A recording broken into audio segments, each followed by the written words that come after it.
আল্লাহ কোরআন শরীফে বলছেন হযরত খলিলুল্লাহ সাল্লামকে, ইন্নী জাইলুকা লিন-নাসি ইমামা, ইন্নী জাইলুকা লিন-নাসি ইমামা, আপনাকে আমি মানুষের মধ্যে ইমাম করব বা ইমাম করলাম।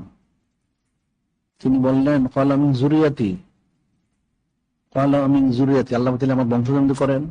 আল্লাহ ক্বালা লা ইয়ানালু আহাদি যালিমিন, লা ইয়ানালু আহাদি যালিম, না সবাইকে না, জালেমদের পর্যন্ত পৌঁছবে না। এটা জালেমরা কোনদিন ইমাম হইতে পারবে না, খলিফা হইতে পারবে না।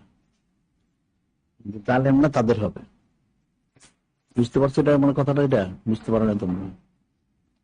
এনে তোমাদের আজকে তো অনেক নসিহত করা হইলো, তোমাদের সাধারণ করলো নসিহত, তোমরা তো আমল করেন একজনও। যা শোনা গেলে আমি তো প্রতিদিন শুনি। আসলে আল্লাহ বললেন আমার তোমার এই 100টা মন হইলো, আর অনেক কারণ আছে, 100 আরো কিছু ঘটনা আছে। যাই হোক, এই ঘটনা শোনার দরকার নাই, মূল কথাটা আমি বলবো। সেটা হলো খলিলুল্লাহ সাল্লাল্লাহু বললেন আপনাকে আমি খলিফা ইমাম বললাম, তিনি জাইলুকা লিন-নাসি ইমামা। তখন তিনি বললেন আল্লাহ পাক তাইলে ওয়াকালা ক্বালা আমিন যুররিয়াতি, তাহলে আমার বংশধর সবাই ইমাম বানান। লা ইয়ানালু আহাদি যালিম, লা ইয়ানালু আহাদি যালিম, না আমার ওয়াদা সবার পর্যন্ত জালেমদের কাছে পৌঁছবে না। একমাত্র যারা নেককার তারা শুধু খলিফা হবে। তোমরা যে কাজ করতে পারো না, তোমরা আসলে নেককার হইতে পারো না, এই জন্য তোমরা কাজ করতে পারো না। যারা জালেম, কারণ সুন্নত প্রচার করলে সে খলিফা হবে, সুন্নত প্রচার করতে পারবে না। যারা নেককার তারা পারবে, জালেমরা পারবে না, এই জন্য তোমরা পারো না। তোমরা নেককার হইতে পারো না, জালেমদের অন্তর্ভুক্ত রয়ে গেছে, এই জন্য তোমরা সুন্নত জীবনে পালন করতে পারবে না, প্রচারও করতে পারবে না।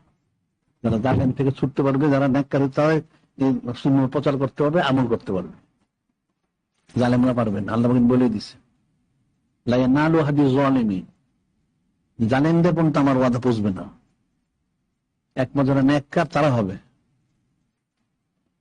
কেমন সুন্নত প্রচার করতে বলা হয় করো না, সাইদ হিসেব করতে বলা করো না, তোমার জীবনে পারবে না। তোমাকে নেককার তওবা করো, জিকির ফিকির করো, তওবা করো, নেককার তাইলে পারো সহজ। কারণ আল্লাহ পাক যে বলছেন, ওনার যিনি দোয়া করলেন, এই দোয়া পৌঁছবে না। আল্লাহ নিজে বলে দিচ্ছেন লা ইয়ানালু আহাদি যালিমিন, ক্বালা লা ইয়ানালু আহাদি যালিমিন, আমার ওয়াদা জালেমদের কাছে পৌঁছবে না, একমাত্র যারা নেককার তাদের জন্য। খলিলুল্লাহ দোয়া করলেন ক্বালা মিন যুররিয়াতি, আল্লাহ আমার বংশধর সবাইকে আপনি ইমাম বানাই দেন, না হবে না। যারা জালিম তারা কোনোদিন ইমাম হইতে পারবে না, খলিফা হইতে পারবে না। যারা নেককার তারা হইতে পারবে। সুন্নত পর্যন্ত প্রচার করতে পারবে না, সাইদুল শিফা পালন করতে পারবে না, কারণ সব তো জালেম। নেককার তখন সে পারবে। এত সহজ জিনিস তো না। কোন মুক্তি লাভ করছে, মুক্তি পাওয়া গেছে, মুক্তি পালিত করা যায় না, তার জন্য কিছু যোগ্যতা প্রয়োজন আছে। তোমার যোগ্যতা তো নাই, তোমরা জিকির ফিকির করো না, কিছু করো না, তোমার রূপদ্র করতে গিয়ে সারাদিন হারাম কাজে মশগুল, তা কেমনে হবে? নেক কাজ তো করতে পারবে না। আল্লাহ স্পষ্ট নিষেধ করে দিছে। ওনাকে বানাইলেন ইমাম, ইমাম হইলেন, তোমার বংশ আমার বংশ ইমাম বানান, যে না বংশ তো হবে না সবাই। যারা নেককার আল্লাহ তারা ছাড়া তো ইমাম হইতে পারে না, খলিফা হইতে পারে না। সুন্নত প্রচার করা, এগুলি করা বা সাইদ পালন করা, এই সমস্ত কোনো কাজ করা, এটা সবাই পারবে না।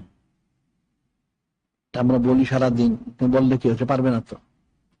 এই হযরত কালিমুল্লাহ বললেন, তুমি তো পারলো না, কিন্তু বললেন এটা তো কঠিন অন্তর। নূহ আলাইহিস সালাম 850 বছর দাওয়াত দিলেন, ওই তারা পারলো না তো। সর্বোচ্চ 82 জন ঈমান আনলো, কারণ জালেমদের কাছে তো পৌঁছবে না। কিন্তু অনেক কঠিন বিষয়। এখন জিকির ফির করা উচিত বেশি বেশি, তোমাদের আকীদা শুদ্ধ করা উচিত, হস্তদান পোষণ করা উচিত, তারপরে তোমরা কিছু হাসিল করতে পারো, জীবন হাসিল করতে পারো।